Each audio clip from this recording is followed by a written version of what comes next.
अस्सलाम वालेकुम, welcome to my channel cook and fun with Ayesha's kitchen. तो फ्रेंड्स, एज़ यूजुअल यहाँ पे सहरी की तैयारियाँ चल रही थी। यहाँ पे मैंने चिकन का सालन बनाया है सहरी में, और चाय पराठा तो मस्ट है। और आज जो है ना, इतने दिन से मैं फिर नहीं बना रही थी, आज मेरा खजला खाने का मूड था, तो यहाँ पे मैं खजला बना रही हूँ। उसके बाद हम लोगों ने सहरी की, सहरी करके फारिग हुए, फिर मैंने किचन समेट दिया क्योंकि आज मेरा मिशन था कि मुझे शामी कबाब बनाने थे। तो यहाँ पे मैंने कुकर में जो है शामी कबाब का मटेरियल चढ़ा दिया है, क्योंकि सुबह 9 बजे गैस भी चली जाती है, तो इसलिए मैंने ये मटेरियल पहले ही तैयार करके रख लिए है। बाकी के काम जो है मैं इसके बाद में भी कर सकती हूँ। अदरवाइज़ फिर जो है ना, दोपहर में 3:30 बजे गैस आती है, तो बड़ी हड़ाहुड़ी का वक्त होता है। उस वक्त आपको इफ्तारी भी बनानी होती है और दूसरे काम भी करने होते हैं, बच्चों को भी देखना होता है। तो इसलिए जो है ना, मैंने अपनी सहूलत के लिए मटेरियल पहले से तैयार कर लिया। और आज जो है ना, मेरे घर में दावत भी है, मैंने कुछ गेस्ट वगैरह बुलाए हैं इफ्तार पे।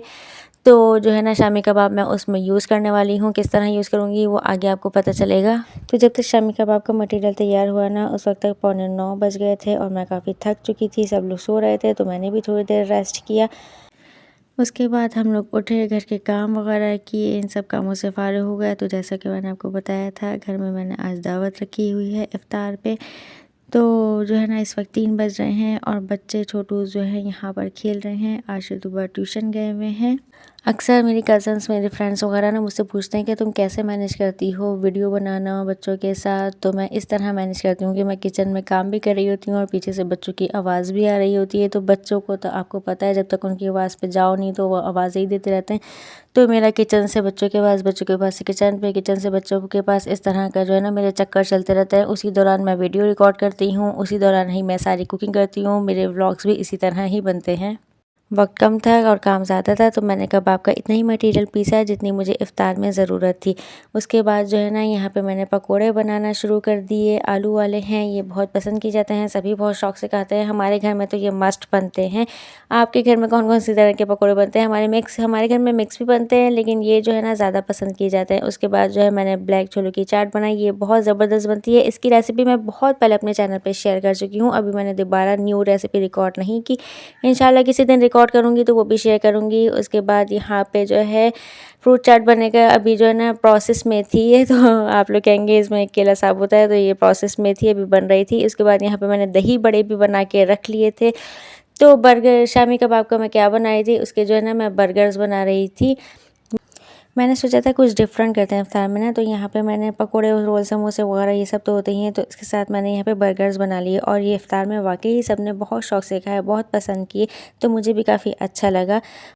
तो माशाल्लाह तमाम इफ्तारी तैयार हो गई थी। मैंने कुछ इफ्तारी जो है ना टेबल पे लगा दी थी, ताकि जो ऊपर बैठना चाहें वो ऊपर बैठ जाएं। और नीचे भी दस्तरखान का अहतमाम किया गया था, तो कुछ लोग ऊपर बैठ गए थे, कुछ लोग नीचे बैठ गए थे। सब लोगों ने हर चीज़ बहुत शौक से खाई, यानी कि हर चीज़ जो है बहुत अच्छी बनी थी, ये उनके खाने के अंदाज से ही पता चल रहा था। तो माशाल्लाह से सब ने खुश होकर इफ्तारी की। सबसे बेस्ट बात यही है। इफ्तार करने के बाद जब हम फारिग हुए, तो ये बर्तनों का ढेर था जो मुझे धोना था। तकरीबन पूरा किचन ही फैला हुआ था। खैर, मैं भी किचन में घुसी ही थी, तो पीछे से अलमीर ये जो है टेबल पे से सामान लेकर आ रहे थे कि मम्मा ये रख दें। बड़ूस तो मेरे गए हुए थे बाहर खेलने के लिए, और छोटूस थोड़ी थोड़ी हेल्प करा रहे थे। तो यहाँ पे मैंने तमाम बर्तनों का ढेर जो था वो मैंने धोकर अभी काउंटर पे रख दिया, ताकि तमाम बर्तन अच्छी तरह से सूख जाएं। उसके बाद जो है ना, मैं इनको वापस कैबिनेट्स में रख दूँगी। मैं काफ़ी थक चुकी थी, लेकिन काम अभी मेरा ख़त्म नहीं हुआ था। जो कबाब का मटेरियल बच गया था, मुझे वो भी पीसना था। इसमें हरा धनिया, हरी मिर्चें, ये सब चीज़ें मिला के, अंडा वगैरह मिला के मुझे पूरा इसका मटेरियल बना के मुझे कबाब की शेप्स भी बनानी थी। तो यहाँ पे मैंने तमाम मटेरियल तैयार कर लिया था। अब जो है ना, मैं यहाँ पे कबाब की शेप्स बनाकर भी साथ ही रख दूँगी। अगर मैंने इसको भी साथ नहीं रखा, तो फिर ये भी 1-2 दिन के लिए टल जाएगा। फिर जो है ना, वो टेस्ट फिर जो है ना कबाब का, वो अच्छा वाला फ्रेश वाला टेस्ट नहीं आता। तो यहाँ पे जो है ना, मैं हाथ के हाथ कबाब्स बना कर रख रही हूँ। शामी कबाब बनाने में सबसे मुश्किल काम जो है ना, मुझे ये इसकी शेप बनाना लगता है। कभी मेरी सेम बनती नहीं है, कभी कबाब थोड़ा सा छोटा हो जाता है, कभी थोड़ा सा बड़ा हो जाता है। तो जो है ना, मुझे यही काम सबसे मुश्किल लगता है। बाकी मटेरियल बना लो, पीस लो, वो तो ही जाता है। मुझे सबसे मुश्किल काम इसकी शेप बनाना लगता है। और जो शामी कबाब बनाने वाला टूल आता है, उससे भी अच्छी शेप नहीं बनती है। शेप तो ऐसे हाथ से ही अच्छी बनती है, तो इसलिए मैं यहाँ इसी तरह बना रही हूँ, जैसे मैंने सब लोग को, अपनी अम्मी को, अपनी सास को और सबको बनाते देखा है, तो मैं इसी तरह बनाती हूँ।